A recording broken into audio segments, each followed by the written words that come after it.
Late night at Aspen Ridge. Inside the glass-walled office on the 38th floor, Dr. Leah Mitchell lay still on the leather sofa, pretending to be asleep. Outside, Denver's snow blanketed the city. The office lights above cast a crystalline shimmer across the frosted ground, like shards of broken glass. She wasn't sleeping. She was observing. The night shift janitor, Malcolm Porter, paused at the doorway. Leah cracked her eyelids slightly, watching every movement he made. On the sofa, she curled up, breathing evenly, still clutching a pen, as if even in sleep, she refused to let go of control. Outside, the temperature had dropped to -12 degrees. As always, the building's central air had overdone it again, flooding the corner of the room with cold air. Malcolm stood there silently for a moment. Then, slowly, he removed his old canvas jacket, the only warm thing he owned. Bought second-hand, because most of his wages went toward his daughter's school uniform, and gently draped it over Leah's shoulders. He leaned down, close enough for her to smell the faint mix of soap and sweat from a long shift. His voice was low and rough, like someone holding back something too heavy to say aloud. "I couldn't save my wife, but I won't let anyone else be alone again." Leah's heart stopped for a second. She parted her lips as if to exhale, but stayed still. Those words, spoken not to her, but to the ghost of someone he'd lost, cut through the armor she had built over 7 long years, slicing like silk under a blade. He had lost someone, and just made a vow to the dead, that he would never abandon anyone again. Leah opened her eyes. Their gazes met in the dark. Malcolm jerked back, still holding the edge of the jacket. Neither spoke. Only the soft tapping of snow against glass remained. The sound of 2 heavy breaths, one from someone who had lost too much, and the other from someone terrified of losing more, merged in the frozen air. And in that moment, Leah understood. She had just found the only person in this building she could trust, and perhaps the one she should fear most. This is the story of 2 strangers, divided by class, bound by unspoken grief. One arrived 90 minutes too late, the other 1 minute, and neither had ever forgiven themselves. But tonight, in the glass tower of Denver, one whispered promise would change everything. Because sometimes, trust isn't built on power, but on an old jacket, and a promise no one asked for. 7 years ago, Leah Mitchell, then only 27, was sitting in a boardroom in New York, right in the middle of negotiating a $47 million logistics contract. Her phone buzzed. Once, twice, 3 times. She glanced at the screen. Seattle General Hospital. Leah pressed silent, then flipped the phone face down on the table. Just 5 more minutes, she told herself. 5 minutes, then I'm done. But 5 became 10. 10 became 20. When the meeting finally ended, Leah rushed to the airport and caught the first direct flight to Seattle. 3.5 hours. Then another 40 minutes by taxi from the airport to the hospital. When she burst into the hospital room, lungs burning, the room was already empty. The bed was neatly made. The machines were off. The smell of disinfectant still hung in the air. An older nurse stood by the doorway, her eyes tired yet gentle. "She called your name," the nurse said softly. Until the very last moment, she kept asking, "Where's my daughter? Has she come yet?" Leah sank to her knees on the floor. No tears, no screams, just knelt there, staring at the empty bed, trying to picture her mother's face. But in her mind, there were only numbers.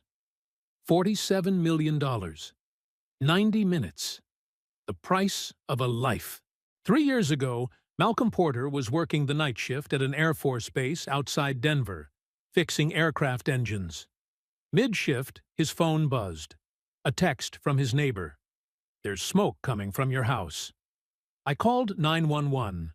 Malcolm threw down his tools, jumped into his truck, and sped through the snow-covered streets. But a red light stopped him. 60 seconds. He didn't know then that those 60 seconds would define the rest of his life. By the time he reached home, flames had swallowed the small house whole. Fire trucks lined the street. Neighbors huddled together, hands clasped, faces pale with horror. A firefighter rushed up and shouted, "Was anyone inside?" Malcolm didn't answer. He just stood there, eyes locked on the inferno, where his wife, Vivian, was asleep after her hospital shift. 3 minutes later, firefighters carried out a woman's body. Her face was already blue. Vivian, nurse, wife, and mother of 5-year-old Zoe, had died of smoke inhalation. The smoke alarm had failed. Its battery, one Malcolm had meant to replace 2 weeks earlier, had died. But he kept postponing it because the paycheck had to cover tuition and milk. $2.99. 1 minute. The price of a life. 3 years later, Malcolm worked as a night janitor at the Aspen Ridge headquarters. Not because he wasn't capable. He had once been one of the top technicians on base. But because he needed the night shift. Night shift meant he worked while his daughter slept. Night shift meant he was home every morning when she woke up. Night shift meant he would never leave his daughter alone again. Every evening, Zoe went with him to the tower. She stayed in the security room, where old Frank, the night guard, had set up a small corner of the desk just for her drawings. Zoe drew snow-capped mountains. She drew sunlight breaking through clouds. She drew tiny yellow lights glowing in the night. She didn't know she was drawing the things her father could no longer give her. Warmth, light, and the feeling of safety. Frank, 62, with salt and pepper mustache and a voice deep as oak, sometimes glanced over and smiled. "Why don't you ever draw people?" he asked one night, his tone gentle. Zoe looked up, her big round eyes clear as a spring lake. "If I draw people, I'd have to draw Mom." "But I don't remember her face anymore, Uncle Frank." Frank swallowed hard. He didn't know what to say. And on the 38th floor, Dr. Leah Mitchell didn't draw people either. She drew charts. She drew strategies. She drew her climb upward in lines and numbers and control. Because if she ever drew people, she'd have to draw her mother. And she couldn't bear it. Aspen Ridge headquarters rose 43 stories high in the heart of Denver, where the plateau touched the sky. A tower of glass and steel, cold and austere, reflecting moonlight and snow like a frozen monolith. By day, it was the leading logistics hub of the West, where hundreds raced against deadlines, targets, and ambition. But at night, only 3 souls remained. Frank, the old guard, sat on the ground floor, reading a worn novel, glancing at the security screens from time to time.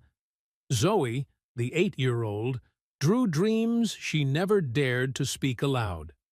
And Malcolm Porter, the 35-year-old man with broad shoulders, calloused hands, and tired eyes, pushed his cleaning cart through silent hallways. He didn't work like a janitor. He moved like a soldier patrolling a battlefield, afraid that if he missed a single detail, someone might die. On the 40th floor, Dr. Leah Mitchell sat alone, gazing down at the snow-covered city, sipping her 5th cup of coffee of the day, counting each breath. 7 seconds in, 7 seconds out, just as her mother once taught her, before everything collapsed. But tonight would be different, because tonight, Leah Mitchell had decided to test someone's heart, and Malcolm Porter would speak a vow he never imagined anyone would hear. An old jacket, a whispered sentence, and everything would begin to change. If you've ever faced that moment when you had to choose between your job and the person you love, between being on time and being true, then you'll understand why a single minute or one press of silent can change an entire life. Subscribe to the channel to follow the next chapter, when Leah's experiment begins and Malcolm's vow becomes something no one could have foreseen. That morning, Leah sat in the conference room with Ethan Hollis, the chief financial officer, a white man with slicked-back hair and a navy suit that always seemed less like clothing and more like armor against uncomfortable questions. 72 hours from now, the audit team from Cascade Holdings will arrive. Ethan's voice was calm, almost gentle, but beneath it ran a tension stretched tight as wire. Everything has to be perfect. Our ESG report shows an 18% reduction in carbon emissions over the past 6 months. Impressive, isn't it? Leah nodded, but a small, restless itch stirred inside her. Too perfect. She'd learned one thing in business. When numbers looked flawless, someone was probably hiding something. But she didn't say that aloud. She simply watched Ethan, trying to read his face. But it was useless. He was the kind of man who could lie to an entire boardroom and still make everyone believe he cared. When the meeting ended, Leah stood by the window and looked down at the ground floor. From up here, she could see Malcolm pushing a trash cart outside. His jacket was paper-thin, his breath visible in the 10 below zero air. The door opened behind her. Renee Johnson, head of human resources, a Latina woman with cropped curls and eyes sharp as blades, stepped inside. "He's never late," Renee said, her gaze following Malcolm through the glass. "Never complains, never asked for a day off. I checked his record. 3 years, not a single absence." Leah turned around, raising an eyebrow. "Why are you telling me this?" Renee smiled faintly. "Because I know what you're thinking. You want to know who in this building you can trust. And I'm telling you, it's him." Leah narrowed her eyes. "And how can you be sure?" "Because I've worked in HR for 11 years, Renee said, her voice low and certain. "I've seen every kind of person. The dishonest always look for excuses. The lazy always find ways to disappear. But the honest ones? They just work. Quietly. Consistently. They don't need anyone's praise." Leah said nothing. Her eyes drifted back to the glass, to where Malcolm bent down to pick up a trash bag blown loose by the wind. A moment later, she murmured, "I need to test that." That night, at 9:47 p.m., Leah entered the conference room on the 38th floor. She rearranged the merger files, deliberately scattering them across the table. Then she placed her handbag next to the sofa, leaving the zipper slightly open, enough to reveal the edge of a $100 bill and a few credit cards. Then she lay down, steadying her breathing. Slow. Even. Outside the glass wall, snow began to fall, soft as feathers, drifting slowly, blanketing the city of Denver in a deep, echoing silence. Leah closed her eyes. 7 seconds in, 7 seconds out. A meditation. A test. The sound of wheels against the floor echoed faintly. Distant at first, then closer, then stopping. She could feel someone at the door. A presence. Silent. Watching. "Oh, God." Malcolm's voice was barely a whisper, soft enough that Leah heard it only because of the absolute stillness of the room. He stepped inside. The faint squeak of rubber soles moved slowly across the polished floor. He wiped down the glass table, checked the power outlets, straightened the carpet. Each task careful, precise. Then he stopped and looked toward her. Leah felt that gaze. Not curious, not intrusive, but filled with the quiet concern of someone who had seen too many people collapse from exhaustion. His eyes shifted to her half-open bag. The money. The cards. He bent down and gently pulled the zipper shut, all the way.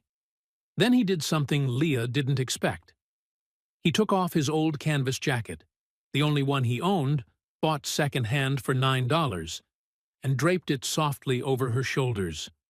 Warmth spread, the faint scent of cheap ivory soap, the honest sweat of a man who worked 12-hour shifts, the smell of a father holding up the weight of the world just so his little girl could sleep safely. Malcolm leaned down, close enough that his breath brushed her cheek. His voice trembled, as if he were speaking to someone no longer alive. "I couldn't save my wife, but I won't let anyone else be alone again. I promise." The words were hoarse, breaking, like a man fighting back tears. Leah's heart nearly stopped.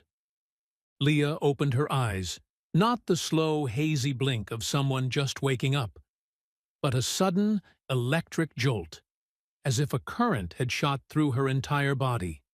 Her pupils contracted in the dim light. Her heartbeat raced out of rhythm. Malcolm froze.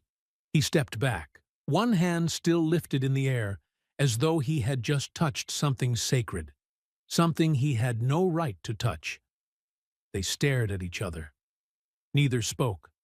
Only the soft tapping of snow against the glass broke the silence, the faint hiss of the air conditioner, and the sound of two uneven breaths, one from someone who had lost too much, and one from someone terrified of losing more. Leah slowly sat up. The jacket slid off her shoulders. She caught it in her hands, feeling the warmth that still lingered, tracing the worn but carefully cleaned fabric. She could smell the ivory soap, $3 a bar, and something else. Something money couldn't buy. Kindness. "Thank you," Leah said. Her voice sounded steadier than she expected, though her hands were trembling slightly. Malcolm nodded, his face returning to the neutral calm of a man long accustomed to working in silence. "Sorry for waking you, ma'am. I'll just finish up and get out of your way." But Leah wasn't thinking about the cleaning. In her head, his whispered words replayed, words that had cut straight through the armor she had built over 7 long years, slicing through her composure, like silk beneath a blade. "I couldn't save my wife." The weight of that sentence, the way he had said it, naturally, sincerely, never meant for anyone to hear. She knew those words weren't for her. He'd been speaking to someone who was no longer here, and she understood. She knew that feeling, that unbearable ache of losing someone just because you weren't there when it mattered most. Leah wanted to ask. She wanted to know who the woman was, what had happened, and why this man still carried grief like a second heartbeat. But she didn't. Because she understood there are wounds that shatter the moment you touch them. She simply nodded. "Go ahead and finish your work. I won't get in the way." Malcolm turned back to his tasks. But something in the room had changed. It was as if something invisible had just passed between them. A secret that needed no words. He wiped the table, checked the outlets, vacuumed every corner. Each movement slow, deliberate, precise, as if he were assembling an aircraft engine rather than cleaning a boardroom. And Leah watched. Not pretending this time. Really watching. She noticed how he tested each power socket, making sure no wires were loose. How he adjusted the edge of the carpet so no one would trip. How he zipped her handbag closed, protecting someone else's belongings as if it were his duty. He wasn't just cleaning. He was protecting. When Malcolm pushed the cart toward the door, Leah called after him. "What's your name?" He stopped, turned around. "Malcolm Porter, ma'am," Leah repeated softly, almost like engraving the name into memory. "Malcolm." Thank you. Truly, he gave a small nod, barely more than a gesture, then disappeared into the dim hallway, his silhouette swallowed by the hum of fluorescent light. Leah remained alone in the boardroom, the jacket still in her hands. She didn't put it on, she simply held it, as if it were a clue, a question with no answer yet. She pulled out her phone, opened the HR system, and typed, Malcolm Porter. The file appeared. Name, Malcolm Porter. Age, 35. Position, night shift custodian. Background, former aircraft technician, Buckley Air Force Base. Marital status, widowed, Vivian Porter, deceased 2022. Child, Zoe Porter, 8 years old. Hourly wage, $18.5. Employment duration, 3 years. Perfect attendance, 0 absences, 0 complaints, 0 commendations. Leah stopped at the last line. No commendations, 3 flawless years of work, and not a single person had ever noticed. Because who praises the janitor? She scrolled down to the notes section and read the comment written by Renee Johnson 6 months ago. This employee requested a transfer from day shift to night shift due to family reasons. He did not provide further details. I approved it, because I believe he has a good reason. Leah stared at the words. Renee had been right. Honest people don't need to talk much. They just live in a way that makes others believe. She turned off her phone and looked out the window. The snow was falling harder now. Denver was blanketed white, as if the whole city were being washed clean, given another chance. And Leah realized she needed one too. She gripped the jacket tighter and made a decision. Tomorrow morning, she would call Malcolm Porter to her office, not to fire him, not to praise him, but to ask a single question, one she hadn't dared to ask anyone for the past 7 years. Do you trust me? The next morning, 7:15 a.m. Malcolm Porter stood outside the office on the 40th floor, holding his old knitted cap in his hands. His palms were slick with sweat. He had never set foot on this floor except to clean it. The 40th floor was for people in suits, not for men in navy blue janitor uniforms. Mr. Porter, Dr. Mitchell is expecting you, said Clara, the assistant. Her smile was polite, but her eyes betrayed curiosity. Malcolm nodded, took a deep breath, and stepped inside. Leah's office was wide and open, with 3 glass walls facing the snow-covered Rocky Mountains. Morning light flooded the room, bright, pristine, yet somehow cold. The kind of light that belonged to winter mornings 1 mile above sea level. Please, sit down, Mr. Porter, Leah said, holding her 3rd cup of coffee that morning. Malcolm sat opposite her, back straight, hands resting neatly on his thighs, like a soldier awaiting orders. Last night, Leah began calmly, you covered me with your jacket. Why? Malcolm looked up. Because it was cold, ma'am. You weren't afraid of losing your job for touching a sleeping CEO? He paused for a moment, then spoke slowly. I was afraid. But when you see someone shivering, you don't just walk away. Leah nodded. That was exactly the answer she had wanted. Not, I thought you wouldn't notice, but I couldn't ignore it. Not strategy. Principle. Leah stood and walked toward the window. Light reflected sharply across her face, cold and defined. 72 hours from now, the audit team from Cascade Holdings will arrive, she said firmly. I need someone to inspect the entire building's safety systems, electrical, mechanical, fire alarms, emergency exits. I want a detailed report. No omissions, not a single fault overlooked. She turned back, locking eyes with him. I want you to handle it. Malcolm froze. Ma'am, I'm not an inspector. You were an aircraft technician, Leah interrupted. You maintained jet engines and hydraulic systems. I read your file. You move through this building more than anyone else. You notice things others miss. Loose wires, uneven carpets, faulty outlets. I need that kind of eye, Malcolm replied carefully, but I don't have certification. I don't need certification, Leah said, setting her coffee cup down. I need someone who can spot a problem before it becomes a disaster. Her voice was steady, decisive. 48 hours. Report directly to me. No one else. Can you do that? Malcolm met her gaze, and in her eyes he saw something familiar. Fear, buried beneath composure and control. She wasn't giving an order. She was asking for help.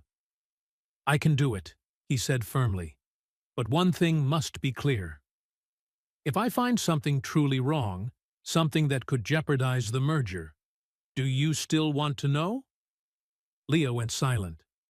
She turned back toward the mountains, white peaks where ice hid both truth and lies. Then she spoke, softly but resolutely. I want the truth. Whatever it is, Malcolm nodded. Then I'll find it. As he stood to leave, Leah asked quietly, Why did you leave your job as an aircraft technician? He paused. Because I needed the night shift. Night shift means I'm home with my daughter during the day. It means she's never alone. How old is your daughter? 8.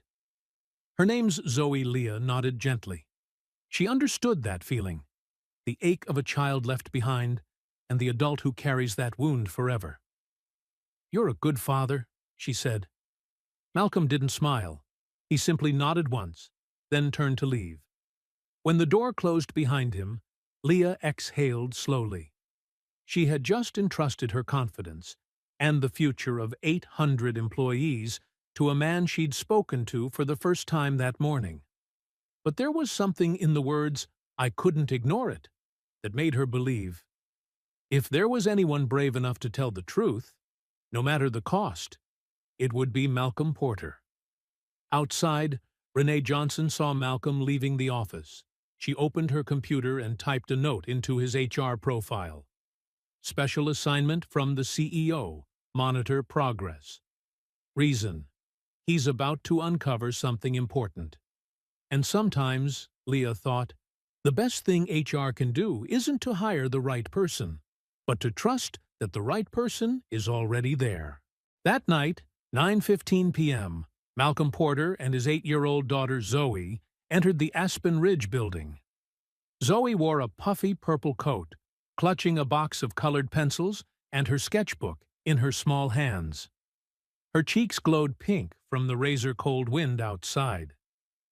Daddy's going to be a little busier tonight, sweetheart, Malcolm said, bending down so their eyes met. You'll sit with Mr. Frank and draw, okay? I'll come check on you every hour. Zoe nodded, her brown eyes lighting up. I'll draw the snowy mountains. That sounds perfect. Now, give Daddy a kiss. The little girl kissed his cheek, then ran toward the security office on the ground floor, where Frank, the elderly night guard, had already cleared a small corner of his desk for her, with a warm yellow lamp and a cup of hot chocolate waiting. Malcolm stood watching her for a while. His chest tightened. An 8-year-old shouldn't have to sit in a security office until midnight. But he had no other choice. No grandparents, no sitter. Just him and his daughter, leaning on each other in a world too vast and too cold. He took a deep breath, pushed the ache down, and got to work. Tonight, Malcolm didn't move like a janitor. He worked like a technician, systematic, methodical, checking each detail with the same precision he once used while maintaining aircraft engines. He started in the basement, where the building's main electrical and backup generator systems were housed. The air was heavy with the scent of machine oil. The low hum of engines filled the concrete chamber. Malcolm opened the control panel, comparing each floor's energy output against the official consumption log. Floors 1 to 10, normal. Floor 11, normal. Floor 12. He stopped. The system log marked floor 12 as under renovation, inactive. but the energy consumption showed 17 kilowatts. At 11 p.m., no one was supposed to be there, yet the power was running. Malcolm noted it carefully, snapping a photo of the screen. Then he moved on to inspect the backup generator system and found another irregularity. The voltage readings fluctuated constantly, but in the official reports, the data had been smoothed out.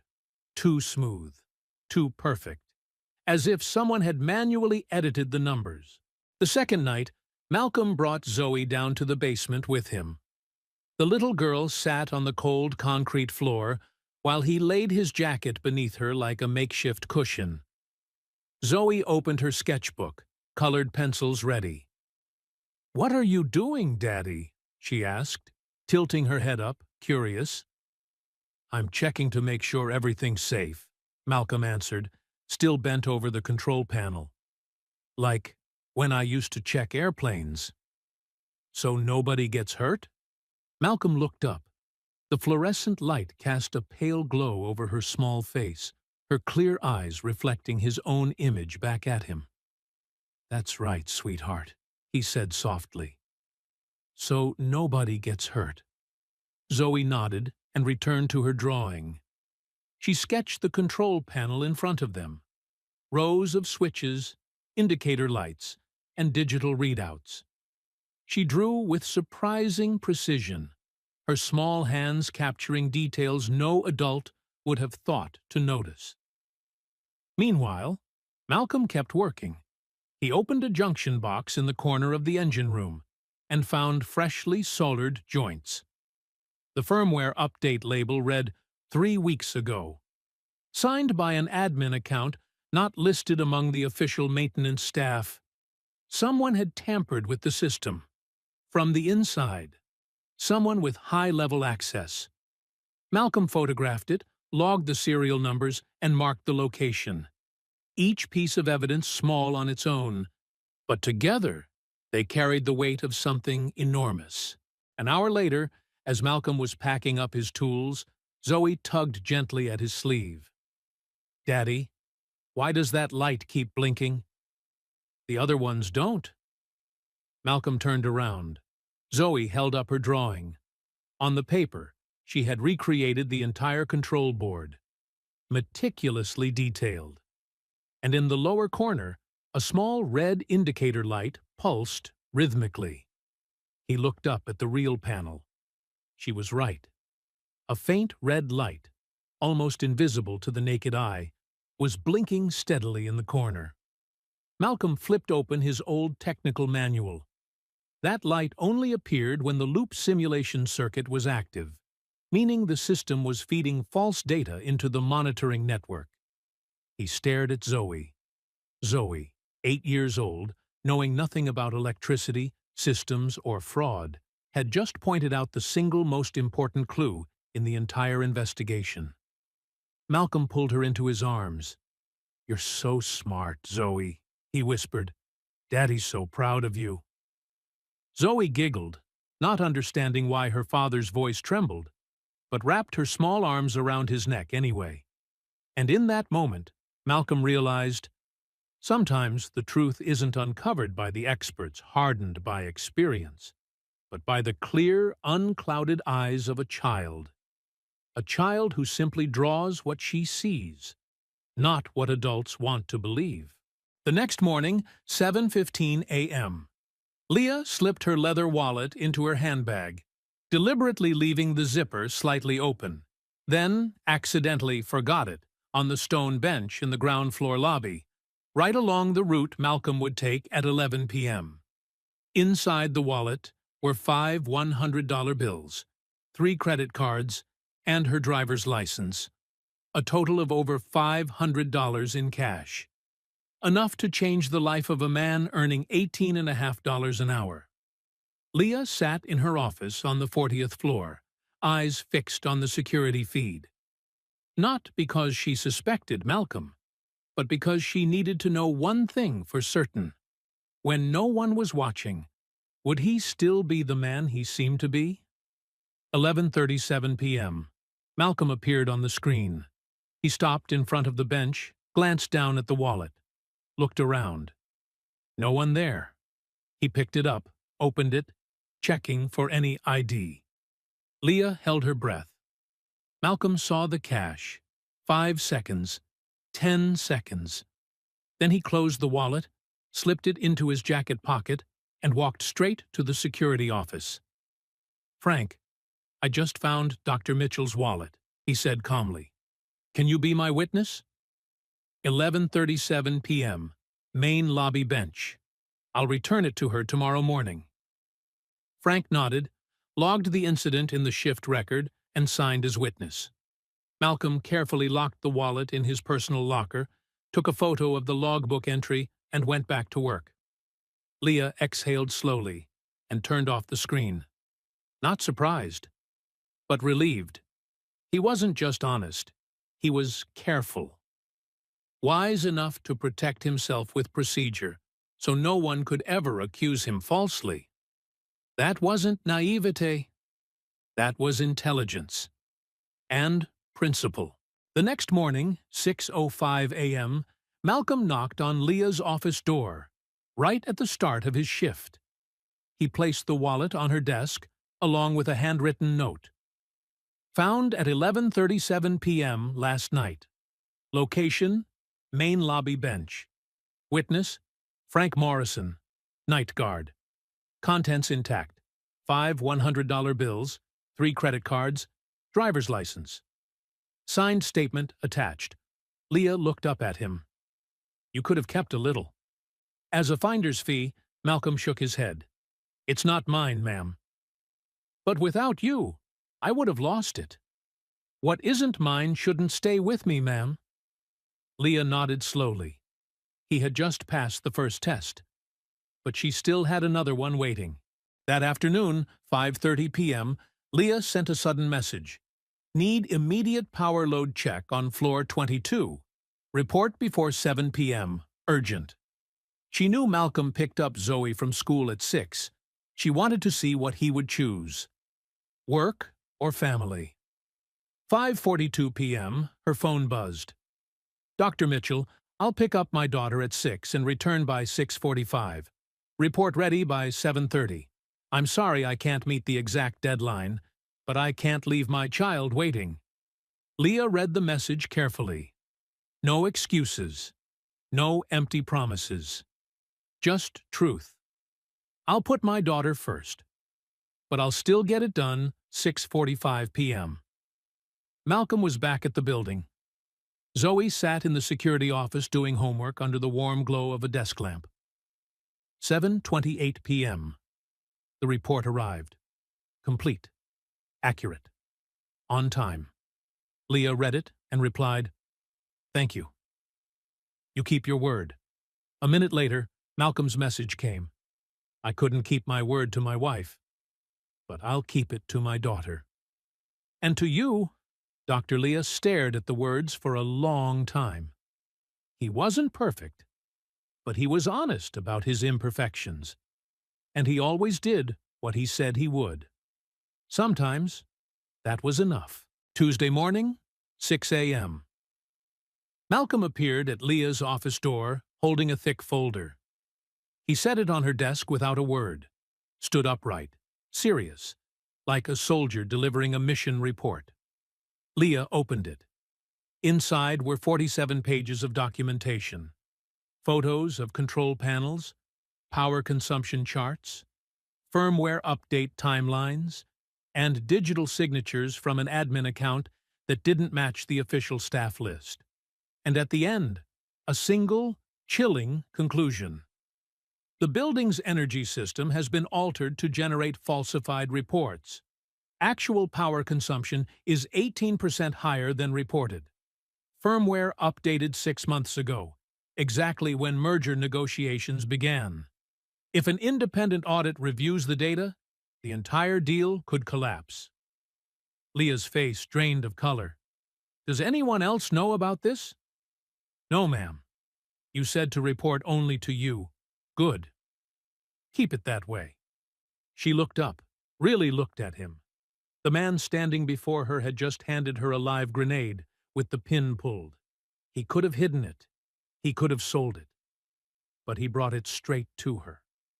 "Why tell me?" she asked quietly. "You know this could destroy the merger? It could cost you your job." Malcolm met her eyes, his voice steady, low, resolute. "Because someone needed to know.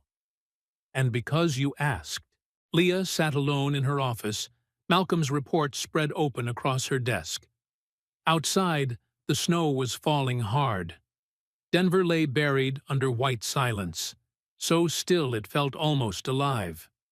She held a coffee cup gone cold hours ago and took a bitter sip. $340 million. 800 employees. The entire future of the company she had spent her youth building. All of it now hinged on one decision in the next 48 hours. She could bury Malcolm's report, push the merger through smoothly, and fix it later. No one would know. Malcolm certainly wouldn't speak if she told him not to. He was a man of his word. But Leah closed her eyes, and memory came crashing back like a cold wave rolling backward through time. 7 years earlier, Seattle General Hospital, white, sterile hallways, the stench of disinfectant, the sharp clack of heels on marble floors. Room 412. Leah ran, breath ragged, lungs burning. The room was empty, the bed made, the machines silent. Her mother was gone. The elderly nurse placed a trembling hand on her shoulder. "She called your name until the end," the nurse whispered. "She kept asking, 'Where's my daughter?'" "Did she make it?" Leah sank to the cold floor. No tears, no screaming, just sat there, staring at the empty bed, trying to hold on to her mother's face in her mind. But the only image that appeared was something else. Slide 47 of a PowerPoint presentation.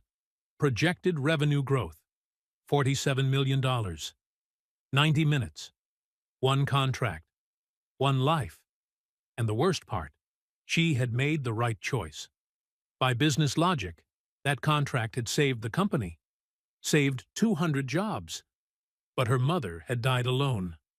And no number, no matter how large, had ever filled the hollow in Leah's chest since that day. Leah's eyes snapped open, her breath shaking. Cold sweat trickled down her spine. On the desk, Malcolm's report remained open. The numbers, the evidence, the choice. If she buried this, she would be walking the same path she took 7 years ago, choosing profit over truth. But this time, she couldn't blame youth, or ambition, or pressure. This time, she knew exactly what she was doing. Her phone vibrated. Caller ID, Ethan Hollis. She answered. "Leah, I heard you've been running some extra checks?" Ethan's voice was soft, almost friendly, but beneath it coiled a thread of tension. "Just making sure everything's in order, Ethan." "Of course. But you know, if there are a few discrepancies, it's better to handle them after the merger. No need to alarm the buyers over a few paperwork quirks," Leah repeated flatly. "Discrepancies?" Ethan chuckled lightly. "You know how systems work, Leah. There's always a little lag between data and reality. Nothing major. But if you dig too deep, you'll always find something. The real question is, what serves the greater good? A flawless audit, or a successful deal that keeps 800 people employed?" Leah said nothing. That was the kind of reasoning people used to sleep well at night. The kind that renamed cowardice business pragmatism. "I'll think about it," she said dryly. "Of course. Just remember, Leah, we're on the same team." The call ended. The same team. Number. They had never been on the same team. That evening, Omar Davis, co-founder of Aspen Ridge, invited Leah to dinner at an upscale restaurant downtown. Soft jazz floated through the air, candlelight shimmered against crystal, and the faint scent of wine mixed with the perfume of polite deceit. Omar, a 38-year-old black man with an easy, charming smile and a perfectly tailored suit, poured her wine, his confidence radiating the practiced ease of someone who thrived in moral gray zones. "Leah," he said smoothly, "you're the smartest person I've ever worked with. You know how this game is played." "What game?" "The grown-up one," he smiled, a deep, resonant voice coated in reason. "The game where we weigh risks and rewards, where we understand that perfection can sometimes be the enemy of progress." He leaned closer, lowering his tone. "If you dig deep enough, you'll always find something wrong. But the real question is, what serves the greater good? A perfect audit or a successful merger that keeps 800 families safe?" Leah met his eyes, her gaze sharp as ice. "And what if that small problem burns the building down? What if someone dies?" Omar smiled, a smile of lips, not eyes. "Leah, you're being dramatic." "No," she said, standing, placing her napkin neatly on the table. "I'm being realistic." She gave a faint, almost polite smile. "Thank you for dinner, but I'm not hungry." That night, Leah received an email from Renee. No subject line, just one attachment. She opened it. An image of an invoice. Energy Systems Optimization Consulting. $85,000, billed to a shell company owned by Ethan Hollis's cousin. Date: 3 weeks before the firmware alteration. And one single line from Renee. "I thought you should see this." Leah stared at the screen. No doubt remained. This wasn't a technical error. This was deliberate fraud. She grabbed her phone and texted Malcolm. "Prepare to restore the system to factory settings. Back up all data. Record timestamps, check sums, and seal everything. We follow the truth." Seconds later, Malcolm replied, "Understood." Leah leaned back in her chair and closed her eyes.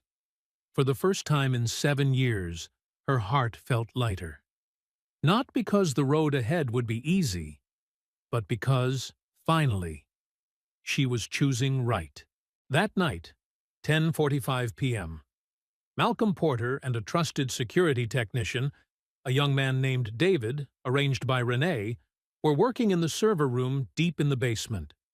The main lights were off.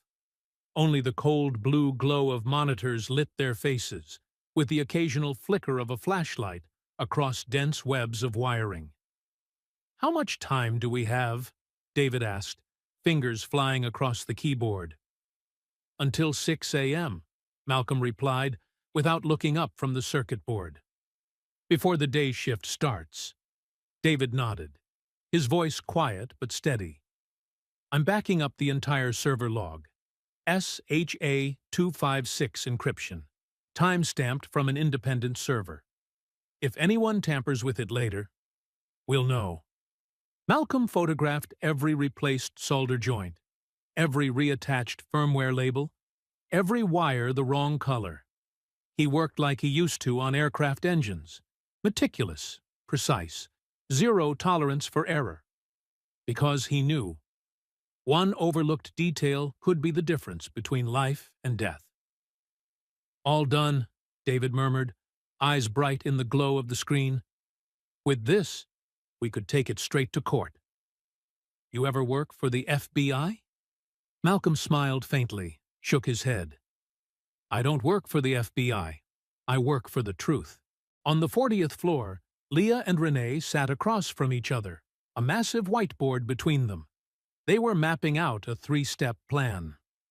"Step 1, Leah began calmly. "Malcolm restores the system to factory settings. That'll make the real energy data show up on the live monitoring feed. Step 2, Renee continued, "we install a digital tripwire, a hidden token in the code. If anyone tries to access the compromised zone, the system logs everything: IP address, user ID, exact timestamp. Leah nodded, writing as she spoke. Step 3. I'll call Ethan and Omar in for a meeting. We record it. Colorado's a one-party consent state. We let them incriminate themselves. And then, she took a deep breath, we present the full evidence to the audit team. Renee studied her, admiration and worry mixing in her gaze. You know this could end your career, right? The board could blame you for lack of oversight. Leah gave a small, quiet smile, her tone low but firm. I know. But if I don't do this, I won't be able to look at myself in the mirror. She thought of her mother, of those 90 minutes too late, of every time she'd chosen the wrong thing for the right reasons. This time, she said, I'll choose right. The next morning, Malcolm completed the final task, predicting when the saboteur would return. He studied the blinking pattern of the red light, the same one Zoe had drawn days earlier. Cycle, 73 minutes. Not random. 73 minutes avoided overlap with security patrols and cleaning shift rotations. He pulled up the access history logs. Each unauthorized intrusion had occurred around 11:15 p.m. After office staff had gone home, but before the night janitors reached the upper floors. He texted Leah. Tomorrow night, 11:15. They'll come back, right before the audit's final review. Objective. Make one last data edit so the numbers look perfect. Leah read the message and replied briefly. We'll be ready. But her hand trembled slightly as she set the phone down. Not from fear of confrontation, but from the risk she was taking, betting $340 million and 800 lives on a janitor she'd truly known for only 3 days. That night, Malcolm didn't bring Zoe. He left her with Mrs. Garcia, the kindly old neighbor who always kept hot chocolate waiting for her. Where are you going, Daddy? Zoe asked, clutching her worn-out teddy bear. Malcolm knelt, meeting her innocent eyes. I have something important to do tonight, sweetheart. Something that, if Mommy were here, she'd be proud of. Is it dangerous? He hesitated a moment, then shook his head softly, voice low and steady. Maybe. But I have to do it, because it's the right thing. Zoe nodded seriously, like a little grown-up. Mom always said, do the right thing, no matter how hard it is. Malcolm smiled, pulling her close.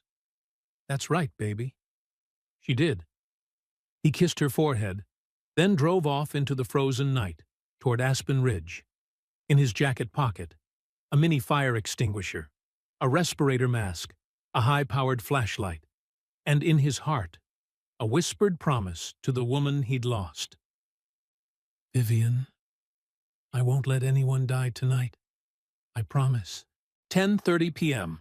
Security Control Room, 40th floor. Leah stood beside Renee and David. In front of them, 3 monitors, one showing the camera feed from floor 12, one tracking power distribution, and one logging real-time access attempts. If they come back, David said, fingers hovering above the keyboard, the tripwire will trigger instantly. No way to hide it. Leah nodded, gripping her 7th cup of coffee that day. Her heartbeat quickened, not from caffeine, but from a strange, electric intuition. Tonight would change everything. Down in the basement, Malcolm stood beside the main control panel, radio in his ear, eyes on the blinking readouts. Signal check, Leah's voice came through his headset. Loud and clear, Malcolm replied, calm and grounded.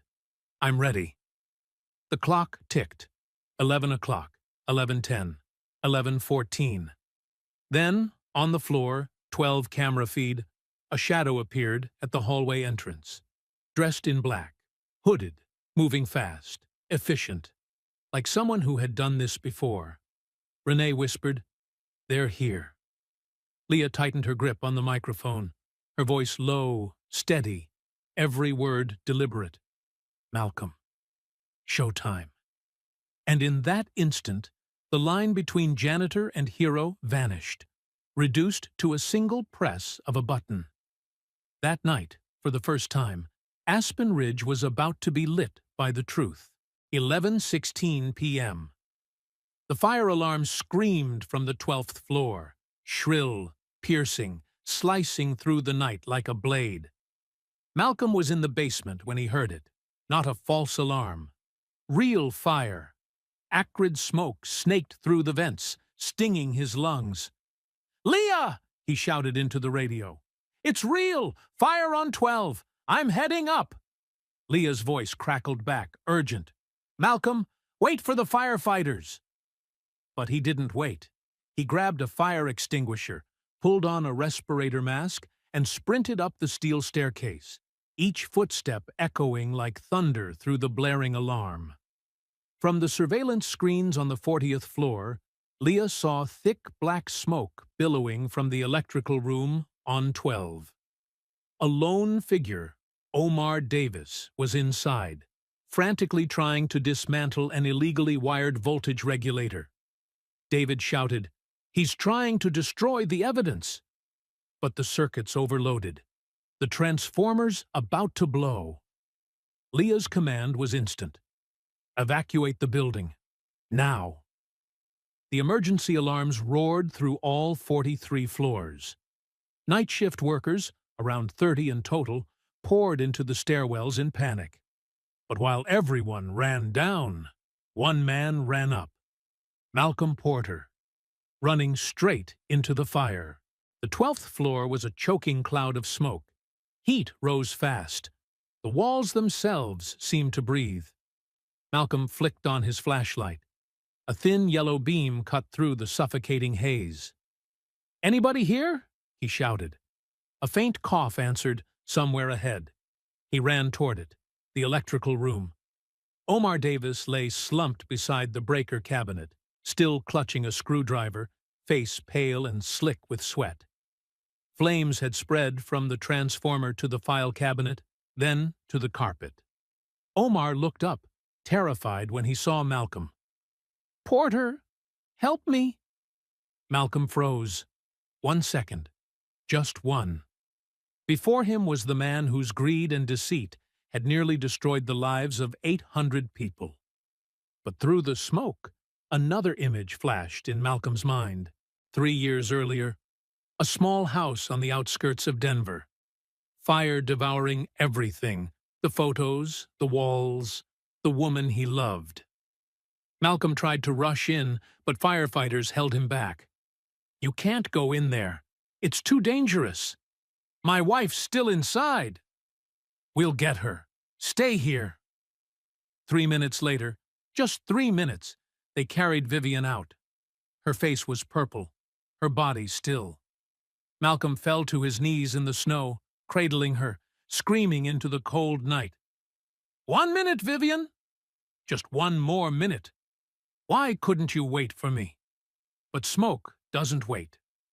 Death doesn't wait. That night, at her grave, under the October rain and the howl of the wind, Malcolm made a vow. "I will never let anyone die alone again, no matter who they are." Back to the present. Malcolm looked at Omar, the man trembling before him, face ashen, eyes wide with terror. He spoke softly, voice hoarse and steady. "I don't owe you anything." Omar's eyes welled with tears through the haze. "I know." Malcolm took a deep breath, his eyes glowing faintly through the smoke. "But I owe myself. I owe my wife. I owe the promise I made." He bent down, hauled Omar up, and slung him over his shoulder. Behind them, the flames roared to life. The main exit was blocked. The stairwell was engulfed in smoke. The temperature spiked by the second. "We're dead," Omar gasped. "Not yet." Malcolm scanned the room. To the right, an auxiliary maintenance door leading to the storage level below. The electronic lock had lost power. He set Omar down, pulled an industrial nylon rope from his tool belt, the kind he used for window cleaning on high floors. Looped it tight around the door handle. Hold on to me. One kick. Didn't budge. Second kick. Still nothing. Third, the door burst open. They stumbled down the dark stairwell, chased by smoke like a living beast. Heat seared their skin. Firelight danced on the walls like the gates of hell thrown wide. At the bottom, a flood of white light cut through the darkness. And through the haze, Leah Mitchell. A wet scarf tied over her face, eyes red from smoke. Her voice cracked but strong. "Hurry!" Malcolm dragged Omar out. All three collapsed onto the 11th floor hallway, coughing violently, drenched in sweat. Outside, sirens wailed, fire engines closing in. Leah dropped to her knees beside Malcolm, trembling hands on his shoulder. "Are you hurt?" Malcolm pulled off his mask, gasping for air, his voice rasping. "I'm fine." He turned to Omar, the man who had nearly burned down the building, now trembling, eyes bloodshot. Malcolm said slowly, firmly, "You owe me your life. And you'll pay it. With the truth." Omar bowed his head, tears cutting lines through the soot. I'll tell everything." In the basement, police and security had already taken Ethan Hollis into custody. Inside his vest pocket, a USB drive containing access logs that perfectly matched the compromised system. David, the young security tech, had called in the investigators just in time. They brought in an independent electrical engineer who confirmed that every piece of evidence was time-stamped, verified, and tamper-proof. The scheme collapsed. Everything laid bare. Leah stood silently, watching as Ethan was led away in handcuffs. She felt no triumph, only a deep, quiet release, the kind that seeps into your bones.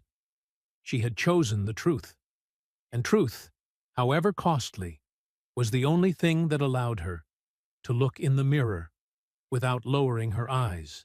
The next morning, 8 a.m. sharp. The boardroom on the 42nd floor was silent as a tomb. Around the long oak table sat 12 board members, 4 representatives from Cascade Holdings, 2 attorneys, 1 fire marshal, and 1 independent electrical engineer. Leah stood at the head of the table. No PowerPoint, no sleek presentation, only printed circuit diagrams, photo evidence of tampered logs, encrypted timestamps, and the naked truth. Her voice was calm, steady, deliberate. "Ladies and gentlemen, last night this building almost burned down. Not because of an accident, but as the direct result of system manipulation." She spread the documents across the table one by one. For the past 6 months, our energy management system was altered to report an 18% reduction in power consumption. Firmware was illegally updated. Data was falsified to inflate ESG metrics, to push through the merger. A silver-haired man at the far end of the table, Richard, the board chairman, interrupted, "Who's responsible?" Leah lifted her eyes, unwavering. "Ethan Hollis, Chief Financial Officer, and Omar Davis, M&A consultant. Both were taken into custody last night. The evidence is irrefutable." She paused, scanning the room. "We could hide this, push the deal through, secure $340 million. But when the independent auditors review, and they will, this company will collapse. Not just the merger, but our reputation, our license, and the livelihoods of 800 employees." No one spoke, only the faint hum of the air conditioner, cold as a verdict. The Cascade Holdings representative, a blonde woman named Catherine, leaned forward. "Dr. Mitchell, I appreciate your honesty. But you understand this means the merger will be suspended?" Leah nodded. "I understand. And I accept that you could lose the company you built from the ground up." "Maybe. But if it's built on deceit, then it doesn't deserve to exist. A heavy silence filled the room. Catherine studied Leah for a long moment, then smiled faintly. I've handled 17 mergers in my career. This is the first time I've seen a CEO destroy her own deal. For integrity. She rose from her chair, voice low and resolute. Cascade Holdings values honest partners more than wealthy ones. We'll pause the merger, yes, but we'll return once your house is clean. Because we want to work with someone who has a spine. Leah exhaled, a soft, trembling breath. Not relief that the deal survived, but that for once doing the right thing didn't come with punishment. Richard tapped his pen lightly against the table, breaking the silence. Dr. Mitchell, he said, who was the first to uncover the fraud? Leah turned. In the corner stood Malcolm Porter, wearing his navy blue janitor uniform, holding his worn wool cap, eyes calm and steady. Malcolm Porter, Leah said. Night janitor. Former aircraft technician, every head turned toward him. Malcolm said nothing. He just stood there, back straight, eyes clear. Mr. Porter has worked here for 3 years, Leah continued. Never missed a shift, never complained. He's the one who sees every corner of this building, the things we never notice. When I asked for a report, he brought me the truth, even though he knew it could destroy the merger and cost him his job. Her voice softened, warm and sincere. He saved this company, not by hiding the problem, but by daring to expose it. Richard nodded slowly. Mr. Porter, step forward. Malcolm hesitated for a moment, then walked to the center. You were an aircraft technician? Richard asked. Yes, sir. Then why are you working this job now? Malcolm drew a quiet breath. Because I needed the night shift, so I could be home with my daughter during the day, after my wife passed. The room fell completely silent. Richard looked at him for a long time, then said, From this day forward, you are Systems Safety Engineer of Aspen Ridge. $75,000 a year, flexible hours. Your job, rebuild the entire safety network and make sure this never happens again. Malcolm froze. Sir, I don't have a certification. Richard smiled.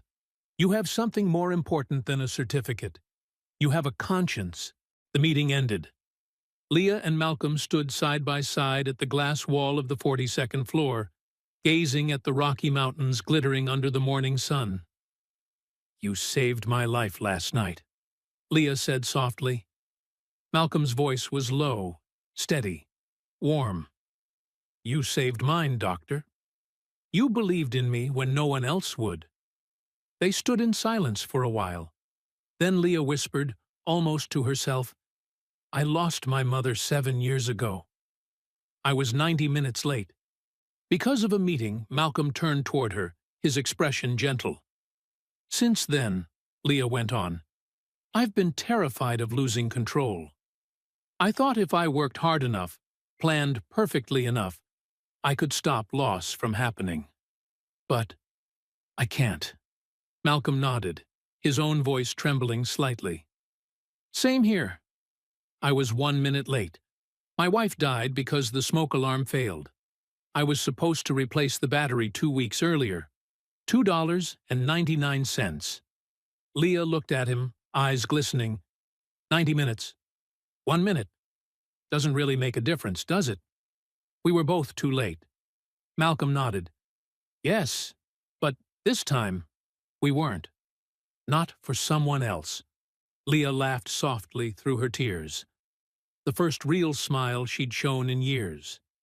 The tears that followed were warm, like melting snow. Malcolm said nothing more. He simply stood beside her, silent, present. Because sometimes, having someone there is already enough to save you. 3 months later. The grand lobby of Aspen Ridge looked nothing like it once did. No longer just glass and steel, cold and impersonal. Now, the entire east wall had been transformed into a small exhibit. Light in the Dark. Paintings by Zoe Porter, age 8. 20 paintings in total. Snow-capped mountains, sunrises cutting through clouds, and tiny golden lights shimmering in the night. And among them, one painting made everyone stop. An electrical control panel with a small red warning light, the very light that had once exposed the truth. Its title, What My Dad Didn't See, But I Did. Next to it, a gleaming brass plaque read, The Vivian Porter Safety Foundation, providing free smoke alarms, CO detectors, and safety inspections for low-income families across the Denver area. Funded by Dr. Leah Mitchell and the Aspen Ridge community. Because no one should lose a loved one to a broken safety device. At the exhibit's opening, more than 200 people attended. Employees, clients, journalists, and families who had been helped. In the crowd, Zoe wore a new blue dress, her small hand in her father's, her smile radiant. Malcolm stood beside her in his first-ever gray suit, watching his daughter's paintings with a pride words couldn't capture. Leah approached, her phone switched off. No emails, no urgent calls, just presence. "Your paintings are beautiful, Zoe," she said softly, kneeling to meet the girl's eyes. "Thank you, ma'am." "Do you like the red light one?" "That's my favorite," Leah smiled, "because it reminds me that sometimes the most important things are the smallest ones." Zoe nodded solemnly, like an old soul. "My mom said that too. She said, it's the little things that save people." Leah swallowed hard, her eyes glistening. "Your mom was a very wise woman," she whispered. That evening, after the exhibition, Malcolm invited Leah over for dinner. Not to a fancy restaurant, but to his small two-bedroom apartment on the outskirts of town, where he and Zoe had lived since the fire. Dinner was simple: roasted chicken, mashed potatoes, salad. Zoe talked about school. Malcolm laughed, a sound he had almost forgotten how to make. And Leah, who used to eat takeout alone among piles of paperwork, now sat at a small wooden table that felt warmer than any five-star dining hall. Midway through the meal, Zoe asked innocently, "Doctor, do you miss your mom?" Malcolm froze. "Zoe, sweetheart." Leah raised a hand gently. "It's okay." She looked at Zoe and smiled wistfully. "I miss her every single day." Zoe nodded thoughtfully. "My dad misses my mom too, but he says, missing someone doesn't mean you're sad. It means you love them." Leah turned to look at Malcolm. He gave a small shrug, half embarrassed, half sincere. And in that moment, Leah understood. Grief doesn't disappear. It changes shape, from burden to legacy, from regret to promise. That night, as Leah prepared to leave, Malcolm walked her to the door. Outside, snow began to fall again, soft, pure, peaceful. "Mr. Porter," Leah said, smiling gently, "thank you. Not just for saving the company, but for reminding me of something I'd forgotten." "What's that?" "That being present matters more than being perfect. That trust can't be bought with power, only built with honesty. And that," her voice caught slightly, "that I'm not alone." Malcolm looked at her, his voice low and warm. "You're not. You gave me a chance when no one else would. You believed in me, even when I was just the janitor." Leah shook her head with a soft smile. "You were never just the janitor, Malcolm. You're the one who kept what was left of us safe." They stood there in the falling snow. Two people once strangers, now bound not by blood, but by shared loss, kept promises and presence when it mattered most. Malcolm spoke quietly. My daughter has a school concert next week. If you'd like to come, Leah interrupted, smiling through the snowlight. I'll be there. And this time, I'll be on time. Trust isn't given. It's built. Choice by choice. Promise by promise. Moment by moment when you decide to stay instead of walk away. A janitor and a CEO. Two worlds divided by class and power, yet connected by principles, by loss, by a shared vow. No one should be left alone again. They're still learning. They always will be. But that snowy Denver night, beneath the office lights and a child's laughter, they found something money could never buy. A chosen family. A truth protected. And the quiet belief that sometimes a single old coat and a whispered promise are enough to change everything. Dear friend, if you've stayed until now, perhaps you feel what I feel too. That sometimes the smallest people make the biggest difference. Malcolm wasn't a hero. Leah wasn't a saint. They were just two flawed, frightened, grieving souls who chose to stand still, face the darkness, and do what was right. And maybe, so can we. We don't need perfection to deserve a second chance. Just a little more courage, a little more kindness, and the decision to show up for those who matter most. If today's story touched you, leave a comment below. Tell me what made you believe in goodness again. Or simply write, I'm here. And I understand who knows. Your words might be the small light someone lost in the dark needs tonight. Don't forget to subscribe to True Tale Time, where each week we share new stories of betrayal, redemption, and the quiet strength of the human heart. See you in the next story. And remember, sometimes light doesn't come from the sun, but from a single small lamp glowing in the dark.